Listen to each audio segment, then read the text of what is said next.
Hey guys, leo tutengeze buns zingine laini sana ama ukipenda waweza zita mkate. Hii ni ile homemade bread ama buns zilitokea laini sana na rangi nyingine nzuri kama unavyoona hapo hivyo. Nilianza na kuweka unga wangu na nikaeka na yeast. Baadaye nikawa nachanganya tu na mkono wangu. Utakuwa unasoma hizo caption, nimeweka measurements zote na kila ambacho nilitumia kwenye kukanda unga. So read the caption ndio utaelewa. Hapo nikaeka sukari, nilitumia brown sugar. But si lazima, unaweza tumia hata ile sugar nyeupe ama icing sugar yoyote ile utakayopenda wewe. Hapo nikawa nachanganya tu taratibu. Baadaye nikaeka mayai mawili. Kama haupendi mayai ama hautumii mayai si lazima uweke. Na uchanganye mpaka unahakikisha inakuwa very crumpy ama inakuwa na texture nyingine rough hivi inachanganyika vizuri. Baada ya hapo hivyo nikamimina yogurt. Yogurt ilikuwa iko warm, haikuwa yogurt baridi. Nilikuwa nataka tu kutumia yogurt na kusudi nipate ile ladha tu. Ukitaka unaweza tumia maziwa pia ama utumie warm water, lakini maji huwa haileti ile taste yake vizuri.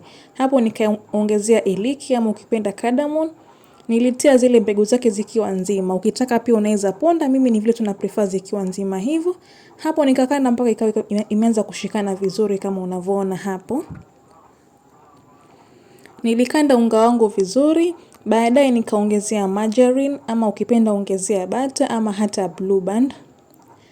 Hapo nikawa najaribu kukanda tu ndio kusudi ile margarine ichanganyike vizuri. Nikaipatia time for 20 minutes kusudi ni activate tu ile yeast. Hapo ilikuwa ni 20 minutes later nikawa nakanda tu kutoa ile hewa ambayo ilikuwa iko ndani. Nikawa nakata madonge madogo madogo kama unavyoona hapo hivyo. So kwa hiyo hapa hivi tunatengeneza tu zile shapes za huo mkate ama hizo buns. Unapofinya finya hivyo ndani unahakikisha kuwa inakuwa na shape nyingine nzuri sana, na ukiona imetokea kubwa unaweza punguza hiyo size yake, maana hazitakuwa kubwa sana.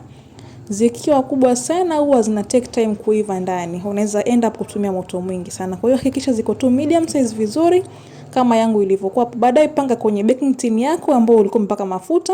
Hapo hivyo nikachukua ile egg yolk ya mayai ile ya ndani. Nikawa naipiga nikachukua na brush yangu nikawa na paka tu hapo kwenye hizo vidonge zangu hapo juu. Na ukumbuke hiyo sufuria ama baking tin yako igrease na ipake mafuta ya kupikia na unga wa ngano. Ndio hii hapa itakuwa rahisi sana kutoa. Nikabake for 25 minutes kwa temperature ya 170. Ukiona hazijaiva unaweza regesha kwenye oven yako ziendelee kwa hivyo na uongezee time. Hapo zilikuwa ziko tayari na zilikuwa zimetokea zikiwa laini sana na rangi nyingine nzuri. Tafadhali kama haujaelewa vile ambavyo nimeelezea, unaweza ukasoma kwenye hizo caption ambazo nimeandika kwenye video, zitakuelezea kila kitu, nimeelezea kwa Kizungu. Kwa hiyo kama haujaweza kuelewa kile ambacho naongea, angalia hizo captions. Na hapo zilikuwa tayari zimeiva. Hizi hapa unaweza kunywa nazo chai asubuhi. Huwa ziko tamu sana na zina ladha nyingine nzuri sana. Thanks for watching my video. Usisahau kusubscribe. Bye.